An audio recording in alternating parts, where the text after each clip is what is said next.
बिस्मिल्लाहिर्रहमानिर्रहीम। हज़रात, आज मारिफुल हदीस की एक हदीस का मुताला करेंगे। ये मारिफुल हदीस की हदीस नंबर 512 है और बुखारी शरीफ की तरतीब के लिहाज से ये हदीस नंबर 917 है। इमाम बुखारी रहमतुल्लाह अलैह ने इसके ऊपर जो बाब बांधा है, अल-खुतबतु अलल मिंबर, कि जो ख़तीब है उसको मिंबर के ऊपर खड़े होकर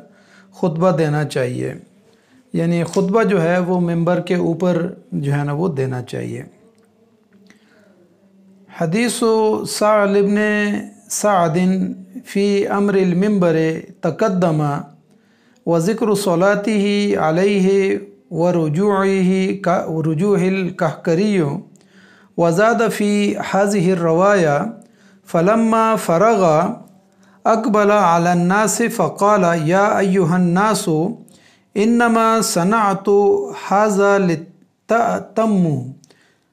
व लित्तअल्लमु स्वलाती, रवाहुल बुखारियो। इससे पीछे एक हदीस गुज़री है साल इब्ने साद रज़ी अल्लाह तआला अन्हु की, और ये हदीस हमने मारिफुल हदीस में 249 नंबर हदीस में मुताला किया। उस हदीस में नबी अकरम सल्लल्लाहु अलैहि वसल्लम के मिंबर के बारे में तज़किरा था, जो पहले गुज़र चुकी है कि नबी सल्लल्लाहु अलैहि वसल्लम ने मिंबर के ऊपर खड़े होके पहले खुतबा दिया और फिर आप सल्लल्लाहु अलैहि वसल्लम ने उसी के ऊपर तकबीर तहरीमा कही और क़याम किया और रुकू किया, और फिर उसके बाद नबी सल्लल्लाहु अलैहि वसल्लम उल्टे पाँव पीछे हटे और मिंबर से नीचे उतर कर आप सल्लल्लाहु अलैहि वसल्लम ने सजदा किया था। और दोनों रकत में, यानी दूसरी रकत के लिए जब नबी सल्लल्लाहु अलैहि वसल्लम खड़े हुए तो फिर दोबारा मिंबर पर आ गए और फिर उसके बाद जो है ना पाँव पीछे हटा के फिर जो है ना यानी रुकू किया, और रुकू के बाद आप सल्लल्लाहु अलैहि वसल्लम ने दोबारा सजदा ज़मीन पर किया। अलबत्ता इस रवायत के अंदर ये भी साल इब्न साद रज़ी अल्लाह तआला अन्हु से रवायत है। इस हदीस में रवायत में इजाफ़ा ये है कि आप सल्लल्लाहु अलैहि वसल्लम जब नमाज से फ़ारिग़ हो गए और लोगों की तरफ मुतवज्जे हुए तो आप सल्लल्लाहु अलैहि वसल्लम ने फरमाया कि ए लोगों, मैंने ये काम इसलिए किया कि ताकि तुम मेरी इक्तिदा करके और मेरी पैरवी करके तुम मेरे नमाज के तरीक़े को सीख लो। अब इसमें नबी अकरम सल्लल्लाहु अलैहि वसल्लम ने जो तरीक़ा इख्तियार किया कि मिंबर के ऊपर ही खड़े होकर आप सल्लल्लाहु अलैहि वसल्लम ने क़याम भी किया और रुकू भी किया दोनों रकत के अंदर, और फिर उसके बाद आप सल्लल्लाहु अलैहि वसल्लम ने पीछे हट कर सजदा किया, और जब नमाज से फ़ारिग़ हुए तो लोगों को ये कहा कि ताकि तुम मेरी इक्तिदा करो और इक्तिदा के बाद तुम मेरी नमाज के तरीक़े को सीख लो। अब ज़ाहिर है इससे पीछे जो हमने हदीस मुताला की थी उसमें, यानी जो हदीस नंबर 249 है, उसमें हज़रत साल बिन साद रज़ी अल्लाह तआला अन्हु से पूछा कि नबी अकरम सल्लल्लाहु अलैहि वसल्लम के मिंबर के बारे में आप क्या जानते हैं। तो उन्होंने कहा कि नबी अकरम सल्लल्लाहु अलैहि वसल्लम का मिंबर जो जब लाया गया और बनाया गया तो उसके बारे में सबसे ज़्यादा इस वक्त लोगों में जानने वाला मैं हूँ। उन्होंने कहा कि वो मुकाम गाबा के जाओ, यानी एक दरख्त है, उससे जो है ना वो बनाया गया था, और ये भी फरमाया कि जिसे रसूलुल्लाह सल्लल्लाहु अलैहि वसल्लम के लिए किसी औरत का नाम लिया कि फ़लाँ औरत के फ़लाँ ग़ुलाम ने तैयार किया था, और फिर उसके बाद जब वो तैयार हो चुका तो उसको मस्जिद में लाया गया और नबी अकरम सल्लल्लाहु अलैहि वसल्लम जहाँ खुतबा देते थे तो वहाँ पर उसको रखा गया। तो रसूलुल्लाह सल्लल्लाहु अलैहि वसल्लम उस पर खड़े हुए और किबला रुख होकर आप सल्लल्लाहु अलैहि वसल्लम ने तकबीर कही, और फिर उसके बाद आप सल्लल्लाहु अलैहि वसल्लम ने वहीं पे यानी खड़े होकर क़याम भी किया और रुकू भी किया, और फिर उसके बाद आप सल्लल्लाहु अलैहि वसल्लम ने जब ये क़िरात और रुकू मुकम्मल कर लिया तो आप सल्लल्लाहु अलैहि वसल्लम पीछे हटे और सजदा आप सल्लल्लाहु अलैहि वसल्लम ने ज़मीन पर किया। इसके बाद आप सल्लल्लाहु अलैहि वसल्लम दोबारा जो है ना मिंबर पे चले गए और इसी तरीके से क़िरात और रुकू किया, और फिर उसके बाद आप सल्लल्लाहु अलैहि वसल्लम पीछे हटे और ज़मीन के ऊपर जो है ना सजदा किया। तो वो कहते हैं कि यहाँ उस हदीस के अंदर ये फरमाया कि यहाँ पर जो है ना मिंबर का वाक़या मुकम्मल हो गया। लेकिन जबकि इस हदीस में आप सल्लल्लाहु अलैहि वसल्लम जब फ़ारिग़ हुए, फरमाया है इन्होंने, रावी ने फरमाया कि जब नबी सल्लल्लाहु अलैहि वसल्लम फ़ारिग़ हुए तो आप लोगों की तरफ मुतवज्जे हुए اور لوگوں کو یہ کہا کہ یہ کام میں نے اس لیے ایسے کیا کہ تاکہ تم میری پیروی کرو اور اقتداء کرو، اور پھر اس کے بعد تم میری نماز کا طریقہ سیکھ لو۔ اب ظاہر ہے اس حدیث میں ایک بات تو بالکل واضح ہے کہ نبی اکرم صلی اللہ علیہ وسلم کے ممبر کے بارے میں ہمیں تفصیلی معلومات مل جاتی ہیں، پہلی بات تو یہ ہے۔ دوسرے نمبر پر جو ہے نا، یہاں پر امام بخاری رحمۃ اللہ علیہ ایک معلق روایت بھی لے کر آئے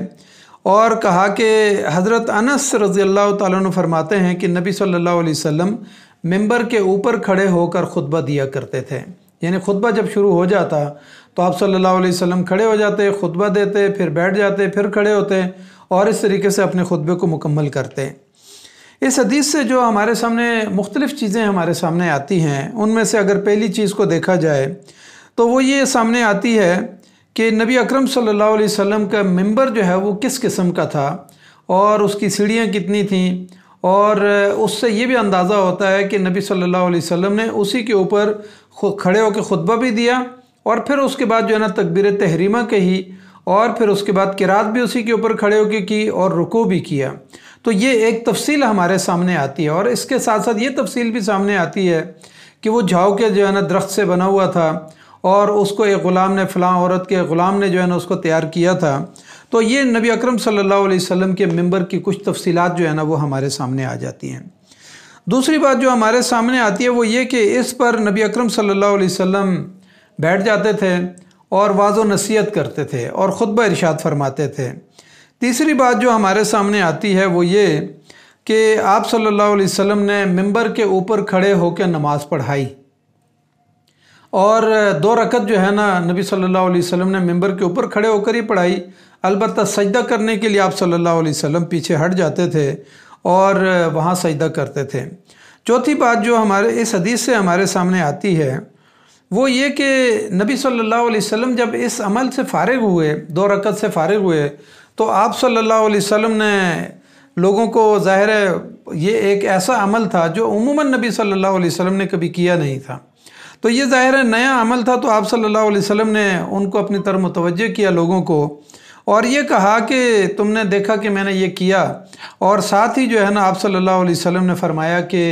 یہ کام میں نے اس لیے کیا کہ تم میری پیروی کرو، اور پیروی کرنے کے بعد ساتھ فرمایا کہ میری نماز کا طریقہ بھی تم سیکھ لو۔ اس حدیث سے جو ایک اور بات ہمارے سامنے آتی ہے وہ یہ کہ کوئی بھی شخص جو یعنی نماز کے اندر جمعہ پڑھا رہا ہو تو جمعہ پڑھاتے ہوئے وہ ممبر کا استعمال کر سکتا ہے، کیونکہ بعض لوگوں کا خیال یہ تھا کہ نہیں، یہ ممبر جو ہے یہ صرف امیر المومنین کا جو ہے نا استحقاق ہے، کہ امیر المومنین جو ہے نا اس یعنی جو ممبر کے اوپر بیٹھے گا اور وہ خطبہ ارشاد فرمائے گا، اور باقی لوگ جو ہے نا یعنی ممبر کے اوپر نہ بیٹھیں۔ لیکن امام بخاری رحمۃ اللہ علیہ نے اس بات کی تردید کی ہے، اور ان کا ذہن اور ان کا رائے یہ ہے کہ ممبر کے اوپر بیٹھ کے ظاہر واعظ و نصیحت کیا جاتا ہے، دعوت و تبلیغ کی جاتی ہے، تو اس میں جو شخص بھی امام اور خطیب ہوگا، جو نماز جمعہ پڑھائے گا، وہی جو ہے نا ممبر کے اوپر بیٹھ سکتا ہے، اور اس میں کوئی حرج نہیں ہے۔ تو امام بخاری رحمۃ اللہ علیہ نے اس سے یہ بات ثابت کی کہ ممبر جو ہے، خطبہ جو ہے وہ ممبر کے اوپر ہی ہوگا، اور جو بھی جمعہ پڑھائے گا ظاہر ہے وہ اس کے اوپر کھڑے ہو کے اور بیٹھ کے جو ہے نا واعظ و نصیحت کرے گا، اور خطبہ جب دینے کا ٹائم آئے گا تو وہ کھڑے ہو کے خطبہ دے دے گا۔ اس حدیث سے ایک بات ہمارے سامنے یہ آتی ہے کہ امام اگر کسی بلند مقام پہ کھڑا ہے اور مقتدی جو ہے نا پیچھے نیچے کھڑے ہیں، تو کیا اس پر بھی لوگوں کا ابہام تھا کہ کیا اونچی جگہ پہ امام کھڑے ہو کے نماز پڑھا سکتا ہے یا نہیں؟ لیکن اس حدیث سے تو بالکل یہ بات واضح ہو گئی کہ نبی اکرم صلی اللہ علیہ وسلم کے ممبر کی جو پہلی سیڑھی تھی آپ اس پہ کھڑے تھے، اور پھر آپ نے قیام بھی کیا اور رکوع بھی کیا، تو امام جو ہے اونچی جگہ پر کھڑے ہو کے نماز پڑھا سکتا ہے۔ آج ہم دیکھتے ہیں اپنے معاشرے کے اندر، جیسے کبھی کوئی اجتماع ہوتا ہے یا جلسہ گاہ ہوتی ہے، اسی جلسہ گاہ میں جو ہے نا کچھ لوگ اونچے اسٹیج کے اوپر کھڑے ہو جاتے ہیں اور کچھ لوگ پیچھے کھڑے ہو جاتے ہیں۔ لیکن یہاں پر البتہ یہ ہے کہ نبی صلی اللہ علیہ وسلم کے ممبر کی پہلی سیڑھی اتنی اونچی نہیں تھی، البتہ وہ نیچی سیڑھی تھی، اس کے اوپر سے نبی صلی اللہ علیہ وسلم پیچھے ہٹ کے جو ہے نا زمین کے اوپر آ گئے تھے اور سجدہ کیا تھا۔ لیکن بہرحال جواز یہاں سے صورت نکلتی ہے کہ اگر تھوڑی اونچی جگہ پر کھڑے ہو کے نماز پڑھائی جائے تو یہ پڑھائی جا سکتی ہے، یہ جائز ہے۔ اسی طریقے سے یہ بات بھی سامنے آتی ہے कि नबी सल्लल्लाहु अलैहि वसल्लम 2 रकत के अंदर 2-3 कदम पीछे हटे और अपने सजदे की जगह जो है ना मिंबर से नीचे ज़मीन के ऊपर बनाई। तो इसका मतलब ये है कि अगर इमाम या कोई मुक्तदी अपनी नमाज के अंदर या कोई शख्स नमाज के अंदर अहले ईमान में से नमाज के अंदर 1 कदम 2 कदम या 4-5 कदम आगे पीछे हटता है या दाएं बाएं होता है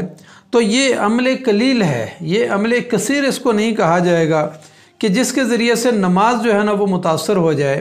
तो ये अमल कलील है, इससे नमाज मुतासर नहीं होती, क्योंकि दोनों रकत के अंदर नबी अकरम सल्लल्लाहु अलैहि वसल्लम अपने मिंबर से नीचे उतरे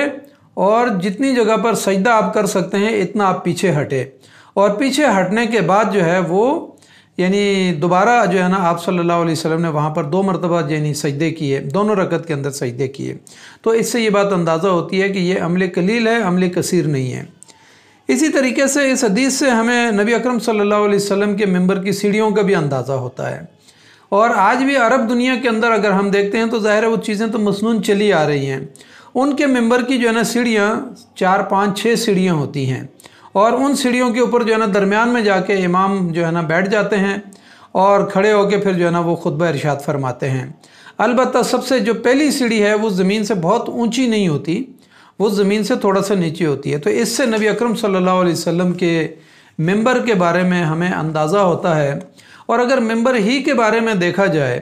तो नबी सल्लल्लाहु अलैहि वसल्लम 2 या 3 सीढ़ियाँ चढ़कर ऊपर जाते थे और उसके बाद बैठते थे। मिसाल के तौर पर जिब्राइल अमीन जब आए तो उन्होंने एक मरतबा जो है ना किसी को बद्दुआ दी तो नबी सल्लल्लाहु अलैहि वसल्लम ने आमीन कहा। फिर दोबारा जो है ना दूसरी सीढ़ी पे कदम रखा तो फिर नबी सल्लल्लाहु अलैहि वसल्लम ने आमीन कहा और जिब्राइल अमीन ने जो है ना कोई दुआ की, बद्दुआ की। फिर इसी तरीके से तीसरी सीढ़ी के ऊपर खड़े होकर भी नबी सल्लल्लाहु अलैहि वसल्लम ने आमीन कहा। तो ज़ाहिर सहाबा इकराम ने उसकी तफसील जब पूछी तो इसका मतलब यह है कि इस हदीस से भी ये साबित होता है कि नबी सल्लल्लाहु अलैहि वसल्लम 3 दर्जे चढ़ के उसके बाद ऊपर बैठते थे। तो कहा कि एक शख्स जो है ना जिसके वालिदैन ज़िंदा हों और वो उनसे अपनी बख्शिश ना करवा सके। फिर फरमाया कि दूसरी सीढ़ी के ऊपर जो है ना आप सल्लल्लाहु अलैहि वसल्लम ने फरमाया कि एक आदमी पर रमज़ान के रोज़े गुजर जाएं और वो अपनी मग़फ़िरत ना करवा सके अल्लाह से। और तीसरे मिंबर पे सीढ़ी पे कहा गया कि नबी सल्लल्लाहु अलैहि वसल्लम पर एक आदमी दुरूद किसी जगह पर नबी सल्लल्लाहु अलैहि वसल्लम का नाम लिया जाए और वो जो है ना उस पर दुरूद ना पढ़े, सल्लल्लाहु अलैहि वसल्लम ना कहे। तो इन तीनों मकामात पर नबी सल्लल्लाहु अलैहि वसल्लम ने कहा कि जिब्राइल अमीन ने कहा कि वो तबाह व बर्बाद हो जाए और आप सल्लल्लाहु अलैहि वसल्लम ने उस पर आमीन कहा। लेकिन इस हदीस से भी ये बात साबित होती है कि आप सल्लल्लाहु अलैहि वसल्लम 2-3 सीढ़ियाँ चढ़कर उसके बाद जो है ना मिंबर पे बैठ जाते थे। लेकिन आज हमारे दौर के अंदर जो है ना मस्जिद के महराब और उनकी सीढ़ियाँ,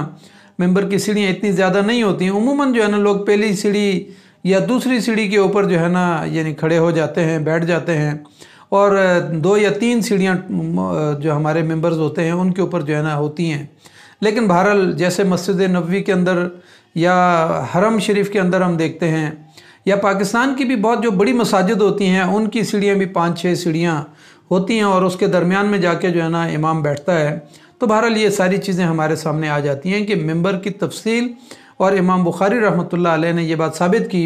कि मिंबर को जो है ना जो भी नमाज़ पढ़ाएगा, खुतबा देगा, वो मिंबर का इस्तेमाल कर सकता है और मिंबर के ऊपर बैठ के और मिंबर के ऊपर खड़े होकर जो है ना वो खुतबा दे सकता है। यानी अगर वो आज जैसे हमारे माशरे के अंदर